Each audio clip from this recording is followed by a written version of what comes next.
welcome back to Young Entrepreneurs Week, powered by Keller Williams on behalf of the Property Tribes. My name's Chris Buckler and I'm here with Hasan. Hasan, thanks for joining us. Thank you. Can you tell me what attracted you to the property industry? Okay, well I guess I'm kind of inversely attracted to the property industry because I was more attracted to starting a business. When I came out of university, I decided I wanted to go the self-employed route and start a company. And I started brainstorming ideas, and one of the ideas was letting agency because I've been involved with my parents' properties since I was 18, helping out, collecting the rent, dealing with tenant issues, and I'd really enjoyed doing it. So kind of like property attracted me from starting a company. Okay, cool. And your business is about to be coming up to its third year anniversary, if you like. Mm-hmm. Can you give me a brief overview of the 3 years, if you can? Yeah, well, it was incredibly tough to begin with, and the main problem I encountered was differentiation, so being different from all the other agents. The first sort of couple of months was really, really hard. I had a bit of a breakdown, really. I thought this is going terribly wrong. I'm losing all my money. And so I looked into, I found some people online who said about networking, content marketing, social media, that kind of thing. Started implementing all those lessons, started to pick up about 6 to 12 months in. From there onwards, we've grown quite a lot now. There's 4 of us, there's 3 full-time staff and myself.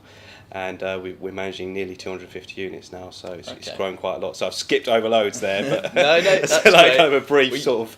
Yeah. No, well, you've given me the next question I suppose to ask you is you mentioned setting up a business is not necessarily going to plan, but then networking, social media, all that good stuff. Yeah. If you were to pick one nugget that you could offer to any young entrepreneurs watching, what would that be? I would say for sure content marketing is the strongest way to reach consumers in the current market, because I think people have been bombarded with advertisements and they just don't listen anymore.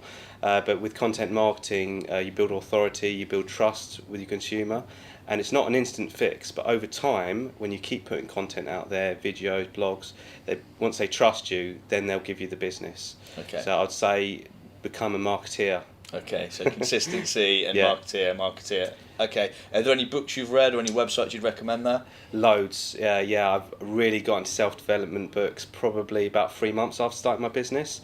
To name a few, even Think and Grow Rich, The Science of Getting Rich is a really good one.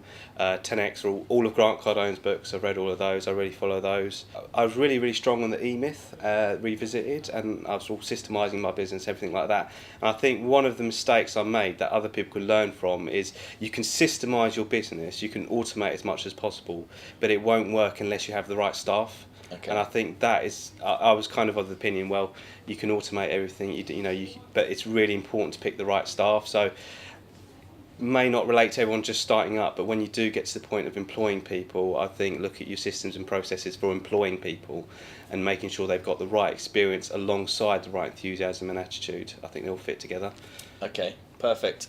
And what's one of your wins that you feel really proud of, or something again that you can share which will help anyone watching?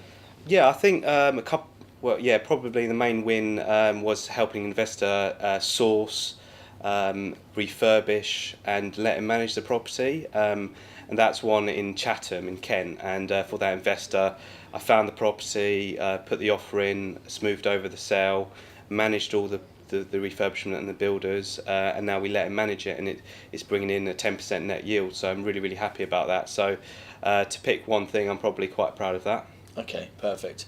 And how would you say you allocate your day then? So is it lead generation, is it process and systems, is it networking? What does a typical day look like for you? Yeah, a typical day can vary from day to day. I think most of it is planning your week. So I like to plan my week and prioritise tasks according to what's most important, and then every day is probably most of the time systemisation and lead generation. At the end of the month, I'll review all the numbers and look over that. But day to day, I could be going out, meeting landlords, generating business like that. So I wouldn't say there's a set day, and that's what I love about having your own business. That every day is different. So can you tell me about the advantages and disadvantages of being a young entrepreneur? Okay, well, I think the main advantage, young people are very savvy on social media, and social media is absolutely great for business because it's absolutely free. There's no barriers to entry. Anyone can start a Facebook page, a social media page, putting products out there, e-commerce business, services business. It's just, there's no barriers to entry, and it's easy for young people because they've grown up with it. I think disadvantage would be it's more difficult to be taken seriously. And I think that can be a disadvantage, and also having the necessary capital to weather through the starting part of a business where you're losing money basically. And if you're just starting up and you've got no capital, it's going to be very difficult. So probably those two. Okay, and how did you get around the looking young and not being taken seriously in your early days? Stubble. And if you No, aren't not fortunate to grow a beard, what would you do? I think it comes back to becoming an authority in your area. And when I started my blog, I had about 10 people on the first email list, and I grew it all the way to 3,000. This was before GDPR. So I grew it all the way to 3,000. And I think with that, people got my posts once a week, regularly got the posts. They read it and think, who is this guy? He knows what he's talking about, and then they begin to trust you. I think that's how I overcame it. Okay. So I think that would be a good route to go down. Talking at events, hosting your own networking event, that's really good as well. Okay. Last question for me then. Talk to me a little bit about what that looks like. The networking event. Yeah. I mean, it's very easy to do. I mean, I run a networking event. It's private only. It's invite only for serious HMO landlords. But I mean, anyone can start a group. You could either do one of the established ones like Property Hub or whatever, and just this comes back to Key Persons of Influence by Daniel Priestley, which is another great book, and that talks about building authority in different areas. So yeah, I think just start a networking group, really, put it on Facebook event. There's loads of different ways to do it. So Hasan, so you've gone down a niche with your business. Can you tell me what that looks like? Yeah, so we've niched with houses of multiple occupation, HMOs, and it looks like we are specialised letting agents in that area. And the reason we did that was firstly because in every area, if you're starting a letting agency, there's about 1,000 other agents, and they all do the same thing. So when you niche, you bring customers towards you and you say, we're different for these reasons. And other agents, they really shy away from HMOs because they're a lot more intensive on the management side of it. So for both of those reasons, it's worked out really well. It's drawn customers to us, and we virtually have no competition.